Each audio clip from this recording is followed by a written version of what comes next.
Muchas gracias a todas y todas por venir hoy. Me oigo con un poco de reverberación, no sé si es normal, pero bueno, vamos a proseguir. Gracias a todas por venir hoy. Como decía, estamos aquí todas para hablar hoy de movilidad activa. Entendemos la movilidad activa como el acto de moverse de manera que requiera actividad física. Normalmente lo relacionamos justamente con el hecho de andar o el hecho de ir en bicicleta. Y a día de hoy es una actividad que está condicionando mucho cuál es el futuro de nuestras ciudades y especialmente nuestras calles, entendiendo también que las calles no son solo un lugar de movimiento, ¿no?, sino también son un lugar de interacción social, que poco a poco van viendo como ambas cuestiones, ¿no?, la interacción social y también esa movilidad necesaria, están conviviendo de maneras cada vez más complejas y con entradas mucho más contemporáneas. Para hablar de movilidad activa tenemos a tres invitados y una invitada, bueno, dos invitados y una invitada de categoría. Son Andrés Monzón, Silvia Casaurran y Cristian Bardají. Andrés Monzón, a mi izquierda, es catedrático de Ingeniería de Transporte y coordinador del clúster Mobility of the Future, también director de investigación del Centro de Investigación de Transporte Transit de la Universidad Politécnica de Madrid y, como os imagináis, doctor con 40 tesis doctorales dirigidas y más de 150 artículos científicos publicados. Gracias, Andrés, por acompañarnos hoy. En segundo lugar tenemos a Cristian, a mi más izquierda, director del área de movilidad del RAC desde 2021, donde desarrolla estudios sobre movilidad segura, sostenibilidad, conexión y, bueno, movilidad segura, sostenible, conectada y equitativa y programas educativos. Muchas gracias, Cristian, por acompañarnos. Gracias por la invitación. Y finalmente tenemos con nosotros a Silvia Casaurran, que es ambientóloga. Actualmente es adjunta a la gerencia del arquitecto en jefe del Ayuntamiento de Barcelona y desde 2019 además es consejera de movilidad del Distrito de Sant Martí de Barcelona. Muchas gracias, Silvia. Además es un placer porque hemos trabajado a veces juntas. Gracias. Estoy muy contenta de compartir hoy contigo aquí el lugar. Bueno, ya conocéis bastante la dinámica de Carnet Insights. Yo haré algunas preguntas en relación al tema sobre el que trabajaremos hoy y los invitados y la invitada nos responderán a las preguntas. Los tres responderán a las preguntas que yo haga, pero iremos un poco de manera ordenada, uno por uno, intentando realizar una sesión lo más abierta posible. Entonces, una de las primeras cuestiones sobre las que yo querría comentar es que justamente, ¿no?, en este último siglo y medio, desde que Cerdá, ¿no?, ya estamos en Barcelona, siempre hablamos de Cerdá, ¿no?, pero yo creo que está bien empezar con esto, proyectó el ensanche en la calle como espacio, ha sufrido muchos cambios y es verdad que aquel papel central que la movilidad tenía hoy está conviviendo además con muchos otros usos, ¿no? Y si pasamos de una calle que tenía un porcentaje importante de espacio destinado a la movilidad, actualmente hay una cierta tendencia a la peatonalización, ¿no? Y en ese sentido, la primera pregunta sería ¿en qué circunstancias consideráis que la peatonalización de la calle ofrece fortalezas y en qué circunstancias, en cambio, ofrece debilidades? Y si sería posible también hablar o trabajar con calles, quizás con otro tipo de movilidad, como sería la prioridad invertida. Entonces, profesor Monzón. Andrés. Pues sí, yo creo que ha habido un cambio claramente. Yo recuerdo que debía ser en los años 80 que organizamos un congreso en Madrid sobre movilidad y ciudadanía y para mí me supuso como un hito porque uno de los invitados en la primera sesión era el técnico, en aquel momento se llamaban de tráfico, del Ayuntamiento de Madrid, y prácticamente se confesó en público diciendo: yo me he pasado toda mi vida quitando espacio en las aceras para que quieran más carriles de coches, quitando los bulevares, aumentando las fases verdes para los coches. Dice, ya en los pocos años que me quedan antes de jubilarme voy a ver si revierto toda esta labor que he estado haciendo durante años con tanto esfuerzo, ¿no?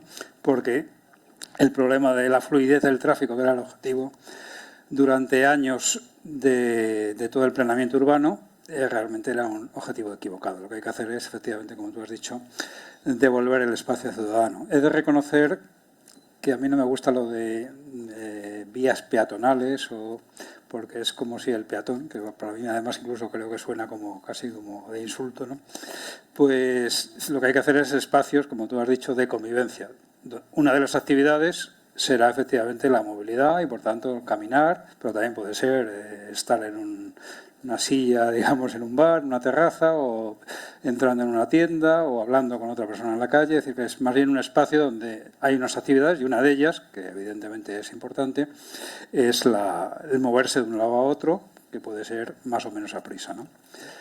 Y yo recuerdo que también un cambio de paradigma, yo creo, al menos en la literatura científica, es el profesor David Bannister de la Universidad de Oxford, que publicó un paper que tiene miles de citas, que precisamente hablaba del cambio del paradigma de movilidad. Nosotros, o yo por lo menos, aprendí a que la planificación había dos variables que había que optimizar siempre en los modelos de tráfico, modelos de transporte, que es el tiempo y el coste, ¿no? O sea, la gente elige, supuestamente, aquellos itinerarios o aquellas alternativas de menos tiempo en su recorrido y menos coste.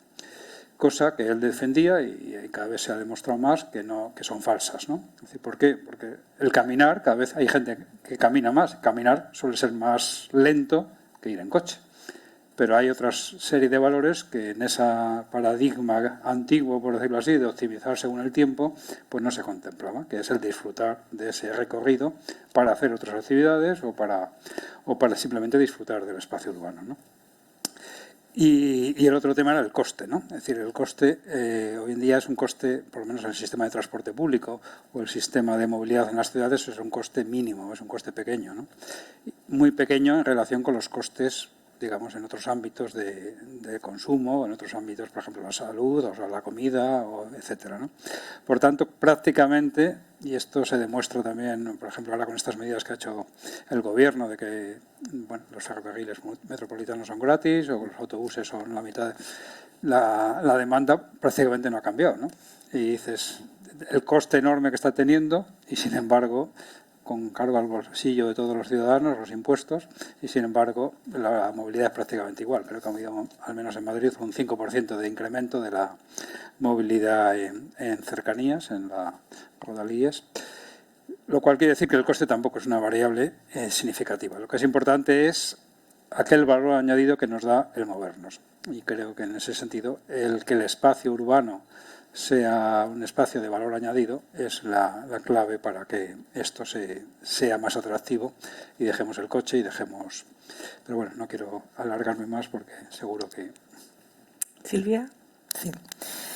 Bueno, yo quería, en relación a esto que decía Andrés, ¿no? A lo que nos introducías, ¿no? de los beneficios del caminar también en cuanto a salud mental, ¿no? Claro.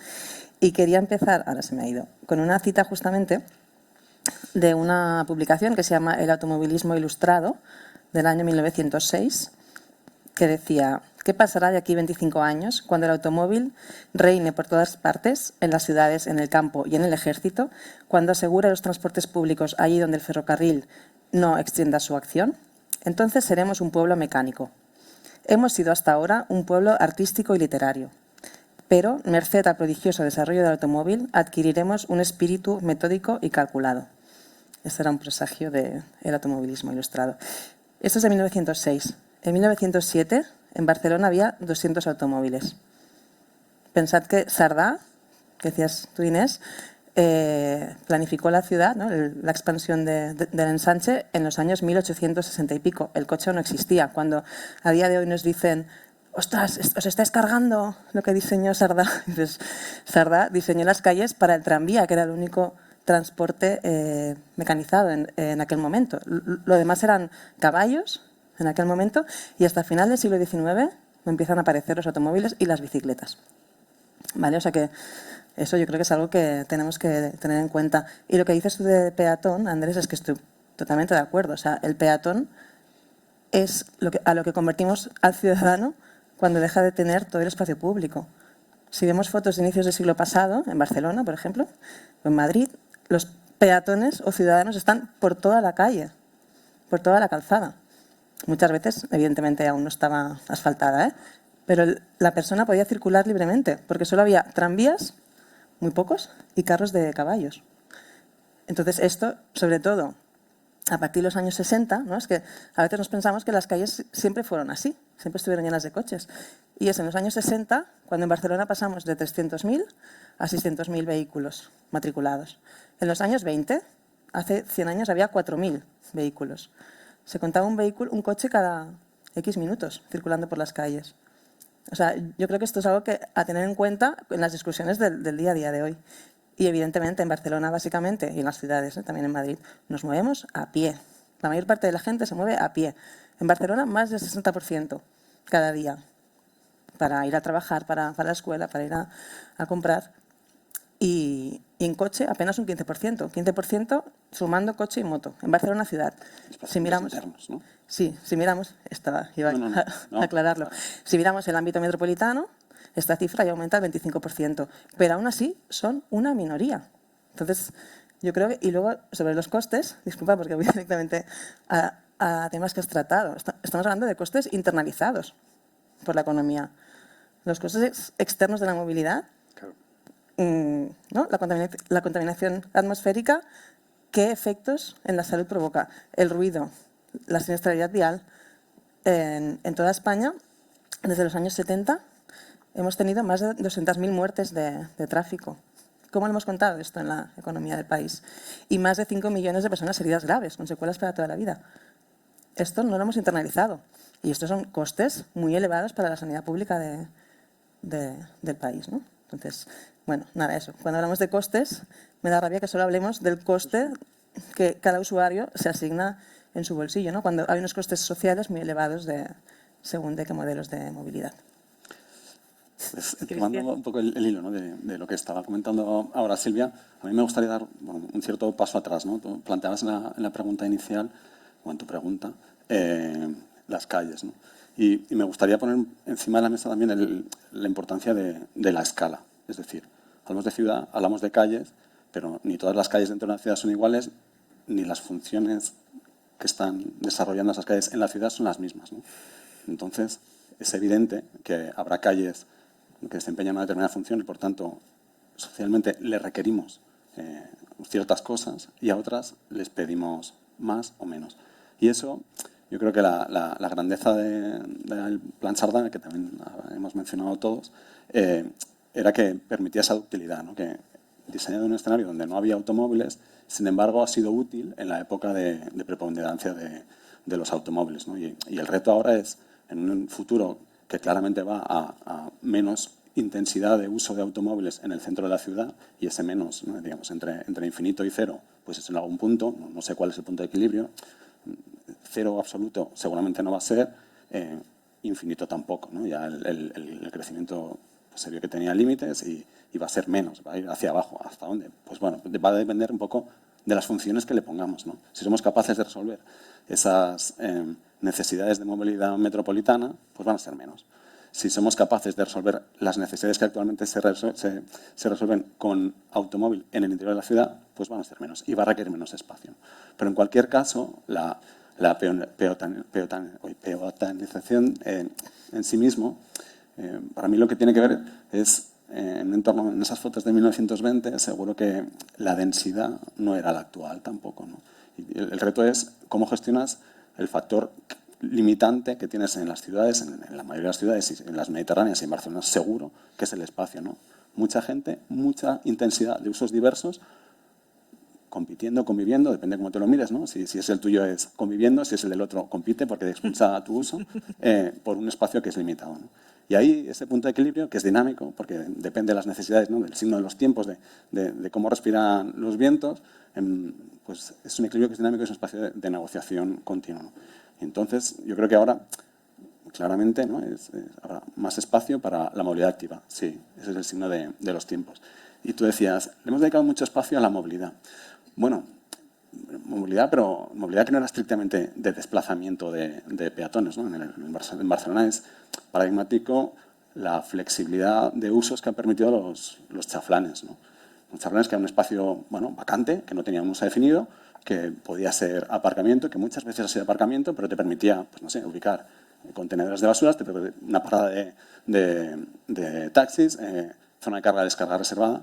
Bueno, a mí uno de los miedos que me da un proceso acelerado de reducción del espacio dedicado a la movilidad es que se sacrifique esa versatilidad, esa capacidad de resiliencia, ¿no? Si rigidizas mucho el diseño, y no digo que esté siendo la opción en Barcelona, pero conceptualmente, si restringes mucho, si especializas tanto que solo puede pasar una cosa, bueno, eso sabemos que en un entorno denso te va a llevar a un conflicto creciente porque, bueno, la diversidad de usos continúa y la complejidad no se va a reducir. Los coches sí, pero la complejidad no. Muchas gracias, muy interesantes respuestas y creo que es verdad que esta convivencia y este futuro que todavía no sabemos muy bien hacia qué nos depara, pero que estamos viendo algunos lineamientos de posibilidades, nos indica cuáles pueden ser las cuestiones del nuevo espacio de la calle, que un poco también es lo que hace que esta movilidad activa esté tan presente. En relación a la versatilidad que decías, Cristian, mi segunda pregunta iba más relacionada a estas acciones temporales que estamos viendo que están transformando las calles y que están vinculadas también a este cambio en pensar cómo es la calle del siglo XXI, ¿no? Es cierto lo que tú decías también, que las calles hay muchas y muy diferentes y, por supuesto, seguramente tendremos que ser inteligentes en saber cómo las diferenciamos, pero la segunda pregunta sería más bien en cómo estas estrategias temporales que están transformando el espacio de la calle van a poder, o si lo serán, y cómo, permanentes en un futuro y si lo deben ser, ¿no? Y yo lanzaría la pregunta primero a Silvia. Voy a tomar el hilo de Cristian y lo voy a relacionar con la pregunta, ¿eh? No te preocupes, Inés. Mi pregunta es, ¿cuánto vale el espacio público, ¿no? O sea, ¿cuál es el valor que le damos al espacio público? Porque yo ahora estoy pensando, ¿no? Los chaflanes, por ejemplo, ¿no? Que ahora estamos utilizando para un programa municipal que se llama Proteger las Escuelas, en los que conseguimos, ¿no? Pues ganar un espacio público para uso de familias, pero no solo, sino de la ciudadanía en general. En un chaflán podemos tener 4 vehículos aparcados, ¿no? 4 vehículos aparcados que si pagan la zona verde, ¿no? De vecinos, de residentes, por 10 metros cuadrados, cada uno está pagando 50 euros al año, ¿no? 1 euro a la semana, como mucho, ¿no? Porque si no tienes multas es gratis, no sé si sigue siendo así, yo no tengo coche, ya no sé cómo va. O sea, por 50 euros al año tenemos que, o 200 euros al año, tenemos que destinar un chaflán entero a 4 coches aparcados, mientras realmente podemos cambiar el uso y hacerlo abierto para toda la ciudadanía. O sea, yo creo ¿Es que... una pregunta? ¿Crees que te... vale, es una reflexión, ¿no? Es una reflexión. Si hace falta contestar, pero entiendo que no. No, luego me la contestas, no, voy a seguir, que es mi tiempo. Sí. Inés, sobre lo temporal, táctico, ¿no? Si puede llegar a ser permanente y cómo, es que si debe... Yo creo, en Barcelona tenemos mucho debate porque todo el tema táctico parece que genera muchas pasiones, en positivo y en negativo, y porque parece que los colorines y las intervenciones así rápidas no acaban de gustar, ¿no? ¿Por qué puede pasar esto? Uno, porque el cambio es muy rápido y al ser humano creo que no nos gustan los cambios. Entonces, cuando vemos un cambio que pasa de la noche al día, nos genera rechazo, a priori. Aquí no soy socióloga, es que yo creo que hace falta más sociología en estos temas. Yo creo que es eso. Uno, porque el cambio es de la noche al día. Si el cambio es estructurante, el cambio va a tardar meses en hacerse. Cuando el cambio sea visible, todo el mundo estará contento de que finalmente hayan acabado las obras. O sea, yo no sé si estáis de acuerdo, ¿no? Pero yo creo que un factor puede ser ese. Otro factor es, pues bueno, también hay ciertas tendencias culturales en el mundo de la arquitectura, ¿no? Y del urbanismo, de lo que es calidad y lo que no es calidad, ¿no? Y en Barcelona, pues tradicionalmente, parece que somos conocidos por tener un espacio público de calidad. Entonces, claro, que de repente, ¿no? Una playa de asfalto se pinte y se pongan 2 bancos y 2 plantas, pues eso parece que no es calidad. Pero yo, que lo miro desde una óptica más funcional, yo creo que la calidad es el uso del espacio público. Y si realmente conseguimos, con muy poca inversión, y ahora os voy a poner 2 cifras para que entendáis también la diferencia de una actuación y otra. Si por 50 euros metro cuadrado podemos cambiar la funcionalidad del espacio público. Y la otra versión, la que a todos nos gusta, la otra versión, nos cuesta 500 euros metro cuadrado, pues igual tenemos que valorar, ¿no?, el equilibrio entre cuánto tiempo tenemos como ciudad para hacer estos cambios urgentes, porque la emergencia climática está ahora, la contaminación y las multas europeas están ahora, los problemas de ruido están ahora, la siniestralidad está ahora, ¿no? O sea, cuánto tiempo tenemos y cuánto dinero tenemos para hacer este cambio en la usabilidad del espacio público. Y yo soy de las que defiende, a veces no es una opinión muy compartida, ni entre nuestros equipos, yo soy de las que defiende que lo táctico no tiene por qué ser temporal. Y aparte, mi pregunta es, ¿qué es temporal?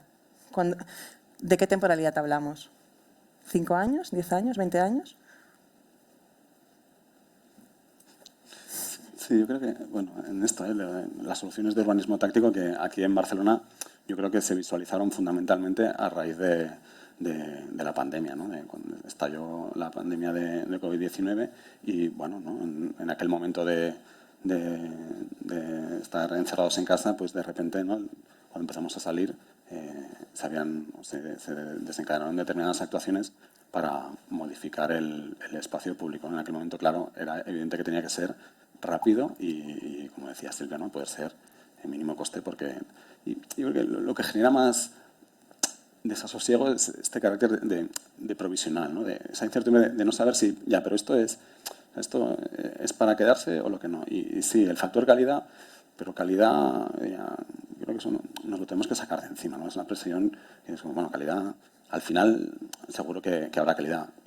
Y en el mientras tanto, claro, no sé, yo creo que si tienes claro, y en este sentido, pues ¿no?, está claro que el diseño del espacio público en las ciudades es responsabilidad de los ayuntamientos, ¿no? Y entonces el agente de los dos cambios a escala estrictamente urbana son los municipios, ¿no? Pues, si un ayuntamiento tiene claro que quiere transformar un espacio y tal, bueno, pues tira y lo hace.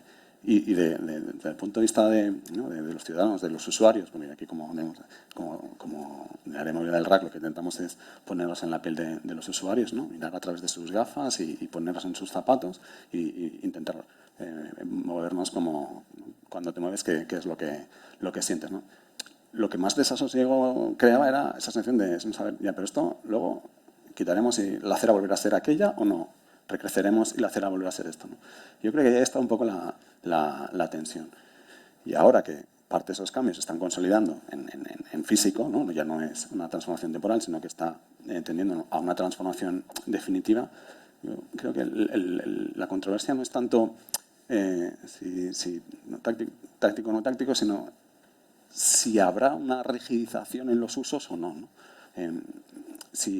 Porque en el urbanismo táctico, por ejemplo, ¿no?, se está transformando una calle en eje verde, que es Consell d'Assent, Consejo de Ciento, y en el urbanismo táctico el espacio estaba restringido, pero el uso no. Es decir, había menos carriles de circulación, pero tú podías circular con continuidad.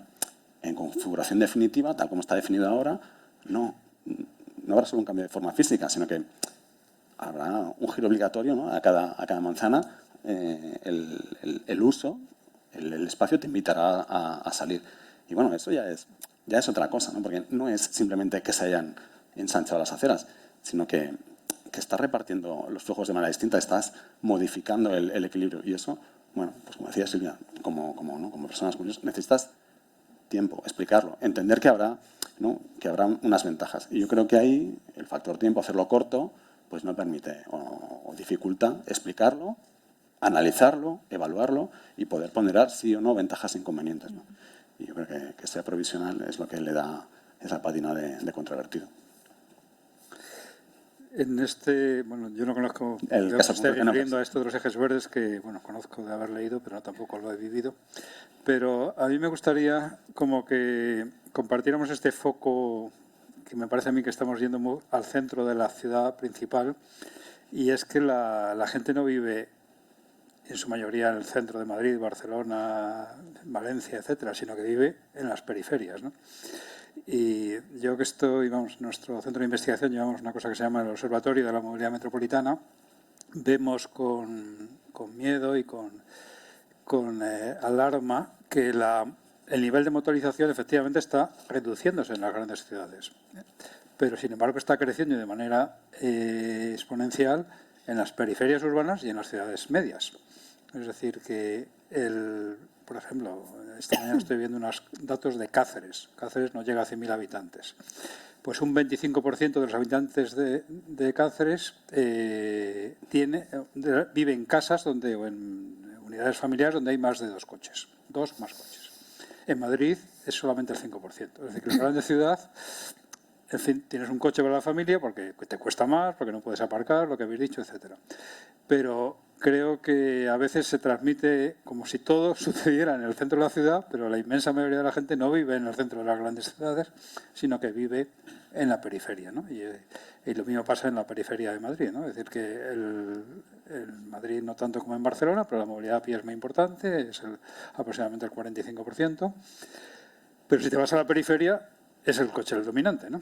Entonces, claro, no solamente hay que resolver en la ciudad central, sino en todos los núcleos urbanos alrededor de esas ciudades metropolitanas, esos centros polinucleares, esas conurbaciones polinucleares, porque claro, las distancias que se recorren además en estas zonas, digamos, periféricas, son mucho mayores. Por tanto, las emisiones, la contaminación, lo que comentaba Silvia antes, pues son mayores, porque el recorrido medio, yo pongo datos de Madrid, quizá conozco más, en la ciudad de Madrid es del orden de 6 kilómetros. En el área metropolitana es del orden de 18 kilómetros. Si tú lo haces en coche, lógicamente las emisiones son mucho más importantes, porque además vas a velocidades mayores, más emisiones, etcétera, ¿no? Vamos, lo que quiero decir con esto es que hay que pensar en el conjunto de la conurbación y no solamente en una parte, porque claro, segregas usos, peatonalizas, haces líneas verdes y tal, y haces que la gente se dedique a hacer otras cosas en la periferia. Por ejemplo, grandes centros comerciales, grandes bloques de oficinas en la periferia. ¿Y cómo van allí? Todos en coche. Y pues no estás resolviendo el problema, lo estás trasladando a otra parte, ¿no? Es muy interesante, ¿no? Porque ¿de quién es la ciudad? ¿De los residentes? Claro. ¿De quién es la calle? ¿De los residentes de la calle? O no, añadimos. O sea, yo creo que no hay una respuesta correcta. Es que depende, ¿no? Lo que queramos poner, lo que le pidamos a... Claro. Pero es fruto de una negociación y al final de un cierto grado de consenso, llegar a un punto de acuerdo, ¿no? Y el funcionamiento, yo creo, en ciudades como Madrid o Barcelona, la almendra central concentra mucha actividad en todos los sentidos, también en residencia, pero se alimenta de flujos de personas y de mercancías que vienen de otros sitios. Y cómo resuelvas esos flujos te permite configurar el centro de una manera o de otra, ¿no? Y tener esos flujos resueltos de una manera eficiente, y la respuesta no es única, puede haber... Claro. Puede ser ferrocarril, y entonces esa es la tensión que yo creo que estamos instalados. Hay que mirar al conjunto del problema, no solamente a una Sí, zona. está claro, Andrés, pero tenemos datos justamente, ¿no? En Barcelona, bueno, yo creo que la densidad es diferente a la de la ciudad de Madrid, ¿no? También la extensión, ya lo comentábamos antes, ¿no? O sea, Madrid es como el área metropolitana de Barcelona en cuanto a población y extensión, pero en Barcelona sí que pasa que la mayor parte de la población, ¿no? Si miramos Barcelona en el conjunto metropolitano, el 50% de la población está en Barcelona ciudad, más del 50%, ¿no? De la población metropolitana. Y las distancias que recorremos en el área metropolitana son en un 93% de movilidad interna de menos de 10 kilómetros. Si sumamos la externa, 83%. O sea, más del 80% de la movilidad del área metropolitana de Barcelona es potencialmente ciclable. 40 minutos en bici. Pero es que más del 50% de la movilidad del área metropolitana de Barcelona es caminable, es de hasta 2 kilómetros. O sea, realmente tenemos unas distancias, por la compacidad de usos, por la mixtura de usos, unas distancias súper, bueno, para la movilidad activa, perfectas, ¿no? O sea, que realmente las deficiencias que tenemos es la falta de conexiones, bueno, estamos trabajando en ello, con el área metropolitana, para conectar todos los municipios metropolitanos, que son 36, de una forma segura en bici y a pie, ¿no? Yo creo que una vez esté la red hecha, bueno, mucha gente se pasará a la movilidad activa. Y también tenemos el dato de que el 70% del tráfico, además por varios sitios, incluso con encuestas del RAC que lo validan, el 70% del tráfico que... Está bien. ¿Está bien? No, porque a veces el RAC pone datos en la mesa que dices, ¿vale? Pero en este caso coincidimos.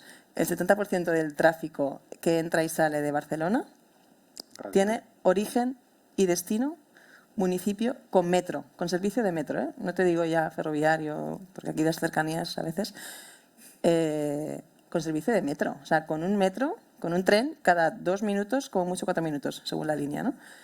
O sea, la gran mayor parte de la gente que usa el coche dentro de Barcelona tiene una alternativa muy buena, muy conveniente en transporte público. Ahora, yo creo que es que aún, a día de hoy, es muy fácil cruzar la ciudad en coche. Por la calle Aragón nos cruzan cada día 90.000 coches. Dime qué autopista de Cataluña tiene este tráfico diario. Y eso pasa a día de hoy. ¿Y por qué? Pues porque los ingenieros de tráfico a veces no han cambiado aún las ondas verdes, ¿no? de los semáforos. Y es muy fácil cruzar la ciudad. Ahora hemos puesto unos radares. Hemos puesto unos radares que estos señores a veces critican.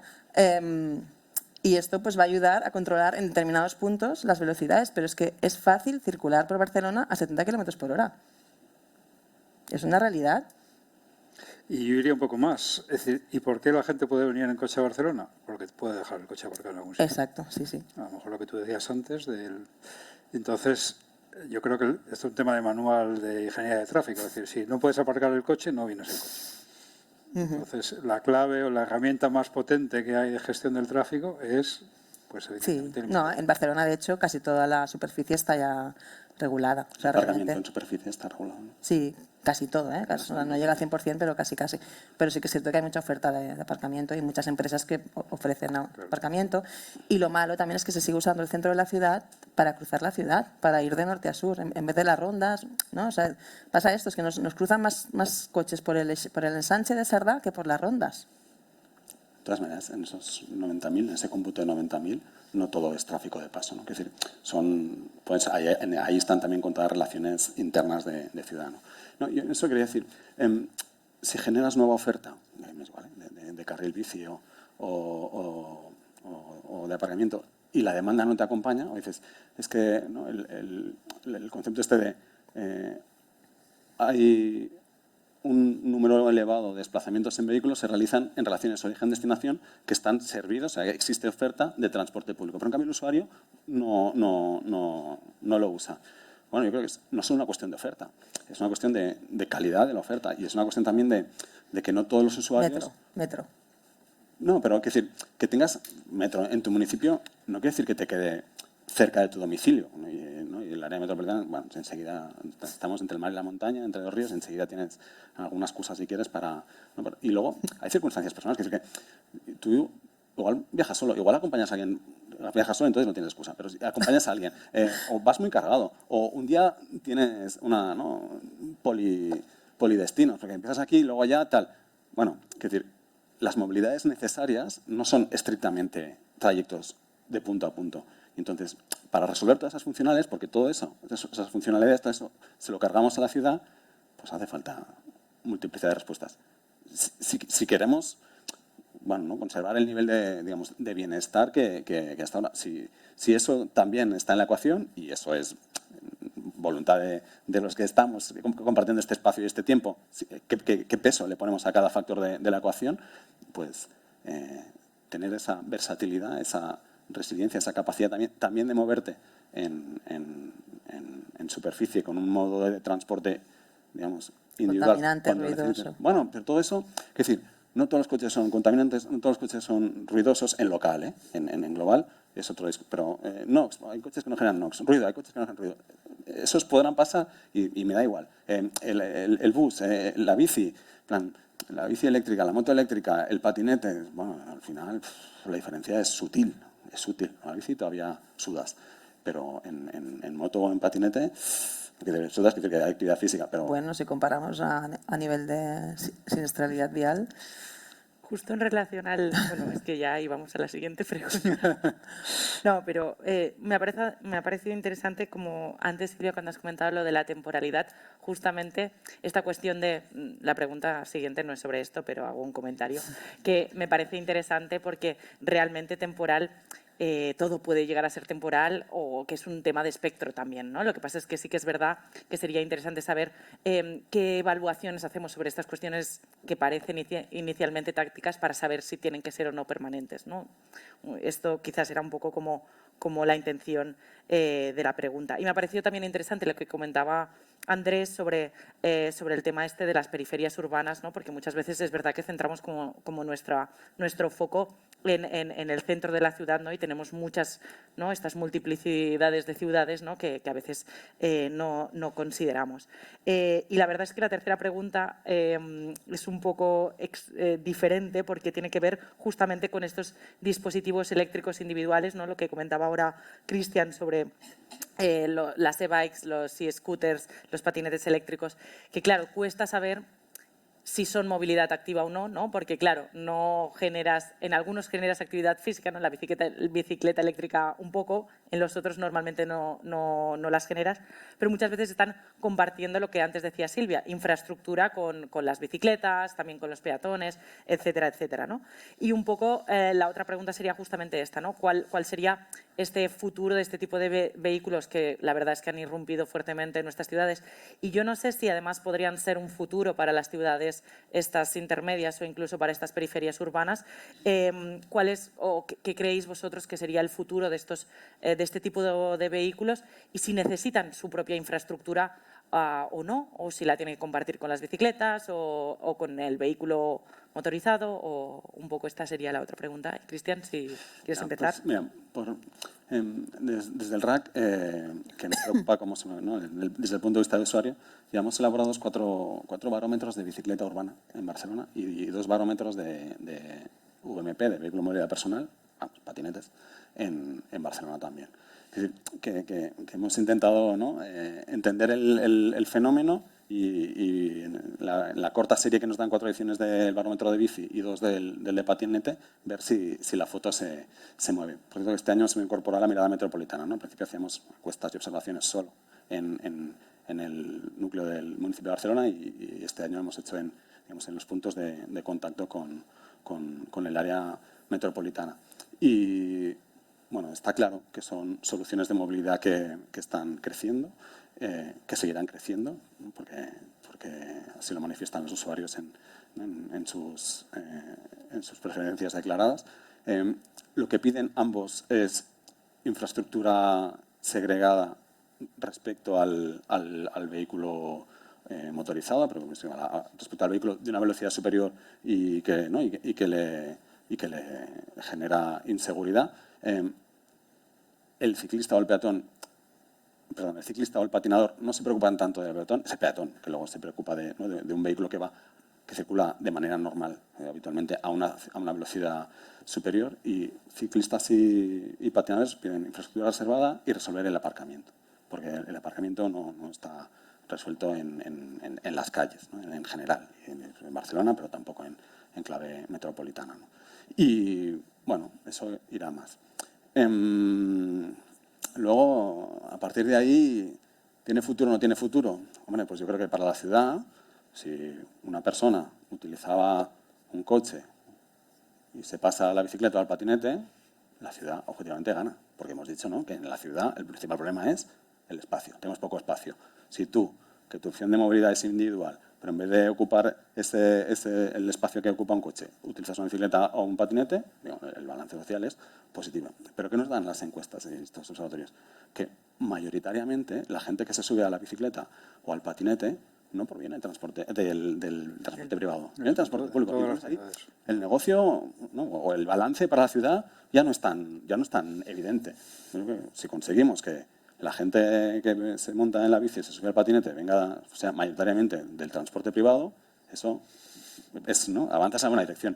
Si resulta que lo que está pasando es que se están abandonando opciones de transporte colectivo por opciones de transporte individual, bueno, resolvemos algunos problemas, pero la congestión, digamos, el conflicto en la convivencia por la densidad de uso del espacio público va a seguir, ¿no? Entonces yo creo que, bueno, mi lectura es, va a haber más, pero lo que nos conviene también es que haya más transporte público para que haya más opciones o más demanda de transporte colectivo que realmente permita que el que tenga que moverse en superficie con una solución individual, y no cuestiono los usos, doy por supuesto que esa decisión es racional y socialmente responsable, pues puede hacerlo con fluidez, ¿no? Porque la fluidez en todos los modos sí que es un valor fundamental que los usuarios valoran por encima de todas las cosas, ¿no? Vamos, en este sentido, lo que has dicho es precisamente la realidad, no solo aquí en Barcelona, sino en todas las ciudades que hay sistemas de estos de vehículo compartido, vamos, de patinetes, bicicletas eléctricas, públicas, lo que sea. Del orden del entre 70 y 80% provienen de los viajes en transporte público o caminando. Entonces dices, efectivamente no restas o no estás restando, es decir, algo se está haciendo mal, quizá porque el coche a lo mejor no tiene tanta problema para poder adaptarse y otra reflexión es justo lo que tú comentabas. Casi todas estas soluciones de movilidad compartida están en el centro de las ciudades. En Madrid, por lo menos, hay más de 10 compañías que prestan servicios compitiendo unas con otras en un espacio reducidísimo. En cambio, en las periferias urbanas, es decir, ¿por qué no hay patinetes para ir a la estación de cercanías de Alcobendas, ¿no? Entonces la gente va en coche porque allí, si quieres cogerle cercanías y vives en urbanizaciones o en sitios dispersos, la única manera de llegar es o en bicicleta difícilmente o con coche, lo dejas en el aparcamiento y vienes, ¿no? Entonces, bueno, evidentemente no es la solución óptima porque estás con el coche lógicamente recorriendo 8 o 5 kilómetros, lo que sea, desde donde vivas hasta el punto del nodo del transporte público. ¿Por qué no se hacen esos movimientos en patinetes y tal? ¿Por qué el modelo de negocio no se diseña para esas periferias urbanas donde efectivamente no le estás quitando viajes al transporte público sino al coche le podrías quitar? Y yo creo que alguna cosa he escrito en este sentido, que lo que tendrían que hacer los operadores de transporte público es asociarse con estas compañías y dar una oferta conjunta para llegar, que se fueran como las antenas de los nodos de transporte público, ¿no? Y no, digamos, que sean ofertas competidoras entre sí, ¿no? Y el problema es que quizá quien regula uno y otro pues son entidades diferentes, unos son los municipios, otros son las autoridades metropolitanas y, digamos, a veces hay un problema de coordinación de la acción, ¿no? Pero yo creo que serían los dos ejes de actuación. Esas entes o soluciones de movilidad compartida pueden ser buenas en sitios de baja densidad y, sin embargo, no se está dando ese modelo de negocio y, sin embargo, se están dando en el centro de la ciudad quitándole viajeros al transporte público esencialmente y también algunos viajes andando, ¿no? Bueno, yo quería decir que 20%, ¿no?, de los que se pasan a la movilidad, micromovilidad, vienen de coche o moto, ¿no? Un 20% de muchos son muchos. O sea, que bueno, algunos por la obviedad, pero no, porque ese dato nos cuadra también con los datos que teníamos del área metropolitana, cuando en el 19, bueno, prepandemia, cuando empezamos a estudiar esto, ¿no? Bueno, que no lo menospreciamos tampoco, porque no, de ese 20%, una parte son viajes nuevos, o sea, no solamente son del coche, sino viajes nuevos, o sea, viajes que no se hacían. Bueno, los datos metropolitanos eran alrededor del 20%, la mayor parte dejaban de caminar, por tanto es una desgracia, o venían del transporte público. Que si venían del transporte público y viajaban en hora punta y usaban determinadas líneas con mucha demanda, tampoco está mal, ¿no? Que vacíen, ¿no?, que dejen que el transporte público sea de mayor calidad para los que quedan viajando, para los realmente cautivos, ¿no?, que no tengan otra opción. Sobre la intermodalidad que decías tú, o sea, los operadores que saben de esto, los que son los que se ocupan, ¿no?, de su cliente puerta a puerta, por ejemplo, los holandeses, NS, y hace años que ofrecen el servicio de bicicleta compartida en destino, o en origen, ¿no? O sea, tú puedes ir con tu bicicleta con la misma tarifa que el tren, dejas la bicicleta pública y aquí, bueno, aquí TMB va a empezar ahora a operar el servicio público del área metropolitana de bicicleta. Bueno, TMB, ¿no?, que es un operador público metropolitano, está empezando, ¿no?, a entender eso, que su usuario no es de parada a parada, sino va de origen a destino. Y bueno, yo creo que es un cambio en la tendencia que con Renfe hemos intentado y Adif hemos intentado también que cambiara, ¿no? O sea, que ofrezca aparcamientos seguros, que al final es una de las claves, aparcamientos seguros para bicicletas y patinetes, porque además ahora no vamos a poder llevar los patinetes en el transporte público metropolitano porque hubo un incendio en un tren y bueno, y la consecuencia hay incendios de vehículos eléctricos en aparcamientos, pero no prohibimos que entren, pero con el patinete sí que le prohibimos que entren en el transporte público. Y claro, la solución es el Bicibox, que es un sistema de aparcamiento seguro de bicis metropolitano, que no está en Barcelona. Ahora permite que los patinetes entren, por ejemplo. Es que ese es el camino. Y el camino es eso, que los operadores de transporte público entiendan que su usuario va de puerta a puerta. Claro, eso es el tema. O sea, hay Bueno, que de pensar eso va, en el ¿no? usuario El final. Mobility as a Service va de eso, ¿no? Sí, integración tarifaria y física, ¿no? Que eso ahora tampoco se está dando demasiado, ¿no? Que tú, digamos, cuando contrates un viaje, y puede ser un viaje en metro, un viaje en patinete, realmente puedes hacer toda la cadena con un clic a poder ser, ¿no? Y el crecimiento de estos servicios de movilidad compartida, digamos, me confirma lo que antes decía antes, que el precio, porque estos son mucho más caros que el transporte público, son mucho más caros, por supuesto, que andar, ¿no? Entonces, dices, la gente está dispuesta a pagar más por un viaje que podría hacer muy barato, con mucho menos precio, ¿no? Bueno, pero realmente el bienestar, bueno, volvemos a... Claro, pero nos da una tema pista inicial, de el dónde hay que emocional. buscar la solución, porque por esa misma razón más bienestar se va en coche, ¿no? Más cómodo, aire acondicionado... Bueno, en fin. depende, ¿eh? No, depende. Depende, pero Porque que quiero decir que hay que entrar en la lógica a de por qué veces, toma pocos días coges el coche y ese día hay congestión, no encuentras aparcamiento, Sí, sí. bueno, o sea, Pero la conveniencia... si el tema es la percepción que te hace tomar la decisión. Entonces Sí. esa es la que hay que cambiar, yo creo, esa percepción. Y medidas como, por ejemplo, estas que estáis haciendo, una zona es peatonal, allí no hay coches. Pues la gente ya percibe el coche, aquí no está bien recibido. Y en Madrid se hizo esto de la Madrid Central, que ahora se ha ampliado. Dices, bueno, es un mensaje que fue muy contestado teóricamente, pero la gente lo aceptó en el minuto 1, ¿no? Es decir, no se puede entrar en esa zona si no vas con coche eléctrico. Pues, y es una zona no pequeña, ¿no? Pues la gente lo aceptó, ¿no? ¿Y qué ha pasado? Pues se están comprando muchos coches eléctricos, que yo no creo que sea la solución, pero efectivamente ha cambiado y ha reducido el volumen de tráfico en esa zona, claro. Pero bueno, si das mensajes claros, es lo que vas es al cambio de comportamiento, que es lo que decíamos, ¿no? Si solamente das mensajes parciales o no claros, no cambias el hábito de comportamiento, ¿no? Y Ay, yo querría, bueno, no sé, Silvia, si quieres decir no, algo. quería retomarte, bueno, con tu primera pregunta, el tema de carriles segregados para Sí, todos, sí, ¿no? sí, sí. Es que justamente estuvimos no hace mucho en una jornada donde estaba el director de la Dirección General de Tráfico, Pedro Navarro, y yo quiero pensar que lo dijo en broma, pero hablaba de que necesitábamos carriles para motos. Para motos. Para motos. A ver, yo creo que necesitamos descarrilizar la ciudad.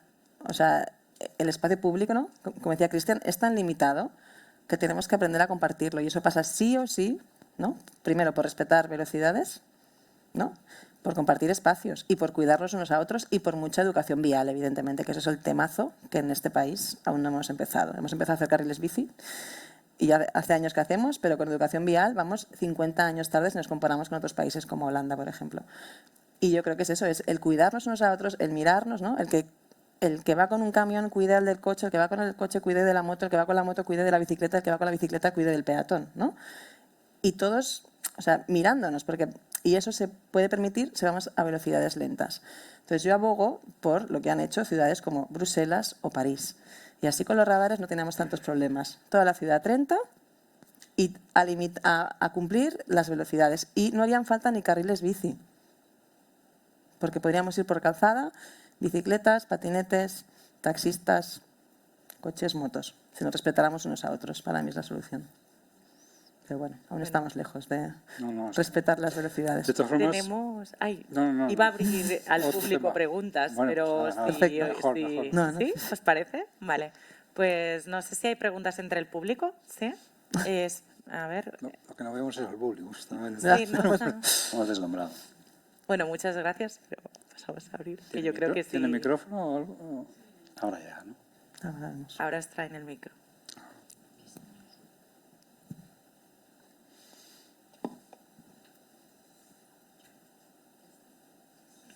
Hola, buena tarde. Primeramente un saludo para vosotros y voy a hacer una admiración de la caza, que la concienciación y el sentido de la conciencia, mucho más representando esta casa, humaniza la economía. ¿Por qué motivo? Porque el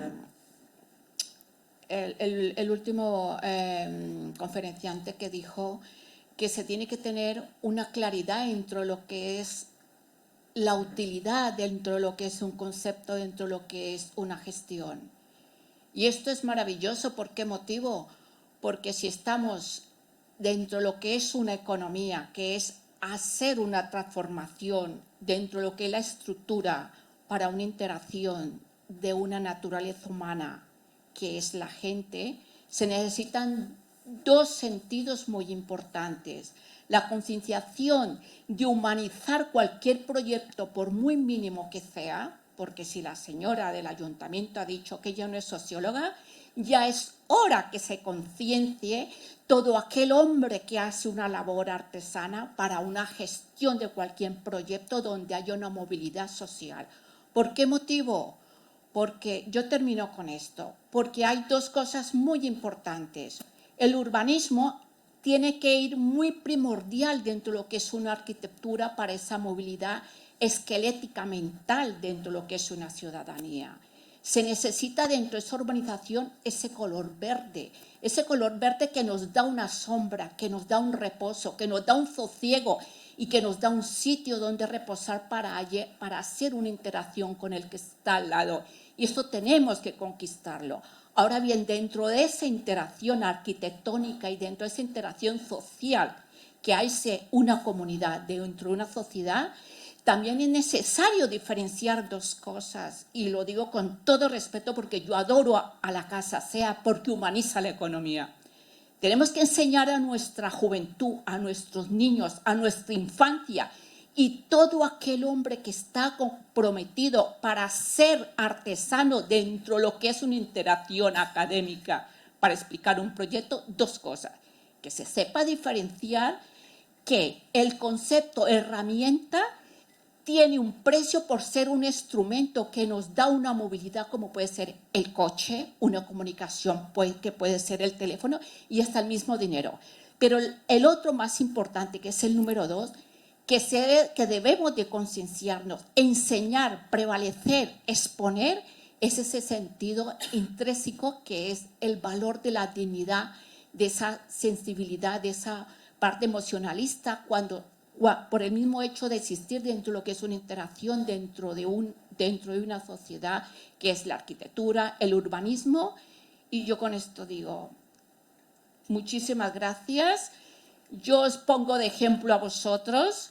Yo soy una exiliada, soy una activista y yo pongo a España, a esta Cataluña y dentro de ella a esta inmensa España porque valéis mucho, porque lo que hacéis vosotros, esto no carece, esto sí carece, porque brilla en su esencia en una Latinoamérica. Gracias por existir. Gracias. Aquí davant, aquí.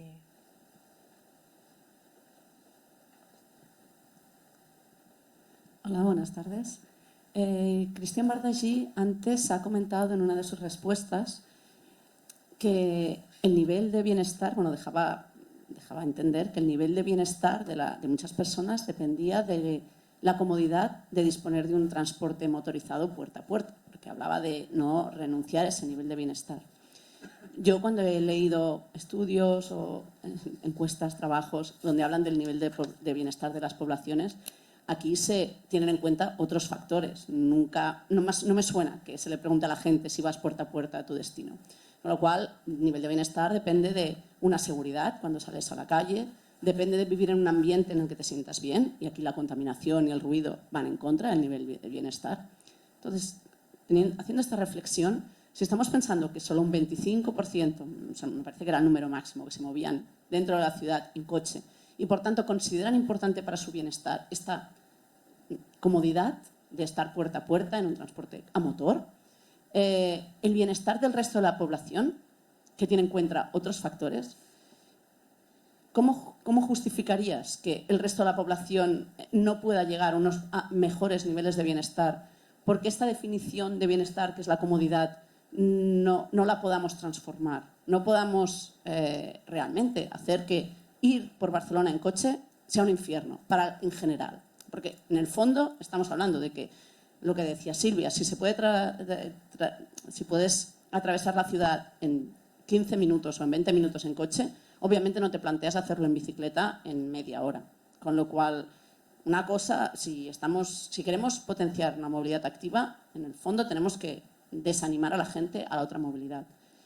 ¿Cómo justificarías tú, desde el RAC, que sé que lo justifica, renunciar al bienestar de la mayoría de la población por un bienestar que ni tan solo sé si realmente es bienestar? Pues, bueno, perdona, porque sí, me he explicado mal. Si se ha entendido que relacionaba bienestar a disponer de transporte motorizado puerta a puerta, me he explicado mal. Bienestar me refería a estar en condiciones, digamos, de sostenibilidad desde la triple dimensión, en condiciones ambientales, condiciones sociales y condiciones económicas. Lo que quiero decir es que cualquier solución de movilidad, cualquier modelo urbano, debe incorporar también el progreso social y económico, además de la evidente preocupación ambiental que tú transmites y que yo, te extraño, ¿no?, comparto. Es decir, yo vivo y trabajo en esta ciudad y quiero vivir en esas condiciones que a ti te gustarían. Yo no le quiero regalar la movilidad a alguien que no se quiere simplemente por comodidad. No. Yo lo que creo es que al usuario lo que funciona mejor, no digo que sea lo que funciona mejor, es ofrecerle incentivos para que tome decisiones que socialmente sean más interesantes, que nos permitan optimizar eso, ¿no?, las tres dimensiones, la ambiental, la social y también la económica. Lo que decía en mi reflexión inicial, antes de eso del bienestar, es que a una ciudad como Barcelona, en una ciudad como Barcelona, se superponen diferentes funciones, ¿no? Por ejemplo, una función de capitalidad. Barcelona ejerce de capital de su entorno.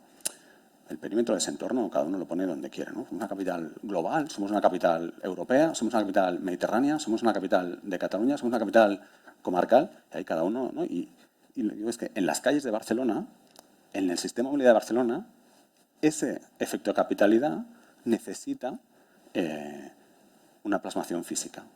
Es diferente un itinerario que va de muy lejos y que llega aquí como destino muy lejos, ¿no? Y habrá flujos que pasen por el aeropuerto que solo tengan una respuesta razonable por vía aérea si nos interesa que pasen por Barcelona, y otras que dicen, bueno, es que tú lo estás resolviendo en furgoneta, por decir algo, y esto lo podéis hacer bueno, o caminando o en una bicicleta de carga. Bueno, pues, si es más interesante socialmente, pues vayamos hacia allí. Pero digo, no podemos soslayar que hay necesidades nuestras, de las personas que estamos en esta sala, que pasan también por soluciones motorizadas, porque es muy cargado, porque hay mucha pendiente, porque no sé qué, porque de donde tú vives no hay transporte público. Y no podemos, y eso sí que lo dice el RAC, no podemos pensar, un poco lo que decía Andrés, ¿no?, que todo el mundo vive y trabaja en el centro de la ciudad y que todo el mundo tiene acceso no sé, al trabajo en 10 minutos a pie, porque eso es ideal. Pero si no lo tienes, yo creo que es más integrador que tengas soluciones que te permitan. Y parte de la solución pasa porque pueda resolver las necesidades, no los vicios, las necesidades de movilidad cuando lo necesites, también con soluciones motorizadas. Y a eso me refería con el bienestar. No, si lo he dicho, si se ha entendido así, pido disculpas porque me he expresado mal. Yo creo que la pregunta hable, y a lo mejor interprete lo que estabas diciendo, que es el tema de los valores, ¿no? Yo no estoy de acuerdo con que, aunque hay unos ciertos patrones, hay personas que usan coche y personas que usan transporte público.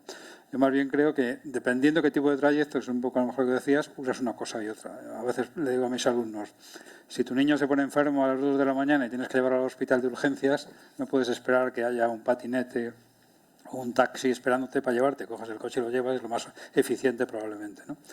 Pero no es lo más eficiente para ir a trabajar todos los días, ¿no? Entonces, tienes que cambiar los valores según el destino o según el tipo de actividad. A lo mejor si vas a la montaña para, yo qué sé, para esquiar y vas a ir a una estación de esquí, pues a lo mejor lo más eficiente es ir en coche o ir en un autobús que lleve a todos los esquiadores, pero no será tan fácil, ¿no? Es decir, que el tema es que haya coches pueden permitir determinados movimientos, pero lo que hay que romper es el paradigma. Yo tengo coche y entonces lo uso para todo, ¿no? Lo usas para aquellas cosas que sea lo más eficiente y utilizarás. Y luego otra cosa es el tipo de coche que utilizamos, ¿no? Es decir, también yo me acuerdo que leí a principios de siglo un estudio de prospectiva diciendo que la contaminación en las ciudades y el consumo de energía se iba a reducir porque la eficiencia de los coches, de los motores iba a mejorar y tal. Y si ves las estadísticas, ha crecido. ¿Por qué? Porque la gente ha cambiado de coche a un coche más eficiente, pero más grande. ¿Por qué usamos todos SUV o por qué usa mucha gente SUV para ir a un viaje a llevar a los niños al colegio? Si no necesitas ese coche, ¿no? Pero, sin embargo, tú ves los anuncios y todos los coches que se venden son grandes, cómodos, casi como una habitación, ¿no? Pues esos es, digamos, los valores que tenemos que cambiar. Es decir, mi coche para lo que lo necesito y lo que necesito es un coche que me quepa lo necesario para ir a trabajar, punto. Y ese es yo creo que es el cambio de cultura que necesitamos, ¿no? Es decir, el coche es un instrumento que efectivamente es nocivo en determinados ambientes de gran densidad y a lo mejor es la solución óptima cuando voy a ir, pues yo que sé, al fin de semana a la montaña con los niños para pasar ahí un día de picnic o lo que sea, ¿no? Pero ese cambio hay que producirlo, ¿no? ¿Cuántas veces hemos oído, yo por lo menos, dices, se me ha roto el retrovisor? Tú no llevas retrovisor, ¿no? Es tu coche el que lleva retrovisor, pero tú dices, se me ha roto el retrovisor. Bueno, ¿por qué? Porque lo consideras como algo que es tu extensión de tu cuerpo, ¿no? Como el móvil. Eso es lo que hay que cambiar. Se me ha roto la pantalla. Exactamente. Bueno, no sé si íbamos por esa... Yo quería retomar, ¿no?, la etimología, ¿no?, del turismo, ¿no?, del vehículo turismo. Bueno, hay un libro que se llama Barcelona y el coche, 100 años de amor y odio, de Gabriel Pernau, que os lo recomiendo, porque las imágenes, ¿no?, de la evolución del coche durante el siglo XX en Barcelona, y habla de la denominación de turismo. O sea, el coche se empieza a llamar turismo porque sirve para hacer turismo. Y es eso, o sea, seguramente para hacer turismo es la mejor herramienta. Para ir al hospital de madrugada no sé qué decirte, ¿eh? Porque necesitas ir dos, porque uno tiene que aparcar, el otro con el niño a urgencias, o sea, a veces no es tan fácil, ¿eh? Igual es más fácil llamar a la ambulancia o al taxi incluso, no, porque, ¿sabes? Pero que evidentemente, o sea, el coche es un gran invento, yo creo que no lo ponemos en duda, y el coche se va a seguir usando. Yo la primera que voy a seguir usando coche, pero ahora ya seguramente no será ni de propiedad, ¿no? Ni será, claro. O sea, no le voy a tener aparcado pagando por él, porque es eso, en la ciudad no tiene sentido. Llama mucho la atención que donde más se utiliza el coche, el motivo de viaje por el cual se utiliza más el coche son los viajes al trabajo y estudios, sobre todo los viajes al trabajo. Cuando es el viaje que haces todos los días, con el mismo itinerario que conoces perfectamente, podrías tener. ¿Por qué? Pues justo lo que habéis dicho antes, porque sigue siendo más rápido. Y en ese viaje a primera hora de la mañana lo que buscas es la rapidez, ¿no? O porque ya tienes el coche comprado, tienes que utilizarlo. Y también puede ser porque tienes el coche comprado. Pero luego cuando te vas de compras, la movilidad, por ejemplo, de ocio y de compras es mayoritariamente a pie. A nivel español, más del 50% de los viajes de ocio y compras se hacen a pie. O sea que a la gente le gusta caminar. No es como en Estados Unidos, que los viajes a pie son menos del 5% en Los Ángeles, por ejemplo, estamos en Nueva York, lejos. Sí. Estamos muy lejos. Pero aquí la gente camina. Pero, sin embargo, cuando va a trabajar, coge el coche. ¿Por qué asocia salir a trabajar el tener que utilizar el coche? Bueno, aquí no tanto, ¿eh? Porque es lo que decía Silvia, yo también he dicho que en Barcelona igual el 25% de la movilidad en un día laborable es el vehículo privado. Pero sí, varía según el motivo de viaje, de manera muy significativa. Y si vas a una ciudad pequeña de la periferia, es mucho más. ¿Por qué? Porque se puede aparcar, porque no hay congestión, porque... Hay menos alternativas. Bueno, pero igual ahí tampoco hay problemas, ¿no? Ni de ruido, ni de contaminación. Sí, no, o sea, sí, al final... yo estoy en contra y, digamos, donde creo que hay que actuar, o una gran parte es en esto. Y es donde está creciendo los accidentes que antes comentabais, ¿no? Comentabas tú. Es decir, el número de accidentes de coches se está reduciendo en las carreteras y está aumentando en las áreas metropolitanas. ¿Por qué? Porque en esas zonas todavía sigue siendo dominante el coche, ¿no? Para viajes que no sería necesario, para ir al colegio con los niños, para ir a compras o lo que sea. Bueno, muchas gracias. Yo creo que nos estamos pasando 6 minutos del tiempo. Sí, es que es muy cortito. Pero bueno, agradeceros muchísimo vuestras aportaciones hoy. Yo creo que la verdad es que ha sido muy interesante. Yo creo que habéis respondido de manera muy diversa y tocando muchísimos temas que no estaban en las preguntas directamente. Uy, que no nos vas a probar, profesora, no nos vas a probar, porque no te hemos contestado lo que nos has preguntado. No me habéis respondido correctamente. No, muchísimas gracias. La verdad es que ha sido súper interesante. Porque además vamos a suspender estas preguntas. Habéis aportado muchas informaciones y opiniones, datos extras que no estaban directamente vinculados a la pregunta, pero yo creo que sirven muchísimo para ilustrar lo que es la actividad, la movilidad activa o cómo nos enfrentamos a ella ahora en este siglo XXI. Y nada, agradeceros Silvia, Cristian y Andrés por vuestro tiempo aquí con nosotros y bueno, esperamos teneros pronto otra vez. Así que muchas gracias. Gracias a vosotros. Un placer.